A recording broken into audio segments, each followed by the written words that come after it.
মগজ ছুটে গেছে। 3 মাস আগে গুলিবিদ্ধ আব্দুল্লাহ গত পরশুদিন ইন্তেকাল করে তার জানা যায় ছাত্র জনতা অশ্রুসিক্ত হয়েছে।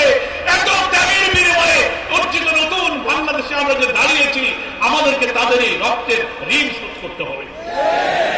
যাদের ত্যাগ, যাদের কষ্ট এখনো শেষ হয়নি, এখনো পিতাহারা সন্তানরা তার লাশের খবর পায়নি। লাশ খোঁজার জন্য একবার ঢাকা মেডিকেল, সিএনএইচ, হিমঘর, গণকবরে গিয়ে আজকে সন্তানেরা কালকে রাতেও সন্ধ্যা একটা বাপকে কবরের মধ্যে গিয়ে তার বাপকে খুঁজে বেড়াচ্ছে। এরকম কোন নজির নাই।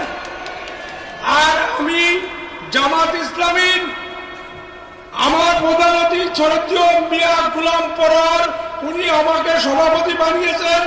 আপনারা আমাকে সাহায্য সহযোগিতা করবেন যাতে আমরা সুন্দর করে সারা বাংলাদেশে এই হিন্দু কমিটি নিয়ে যারা করতে পারি।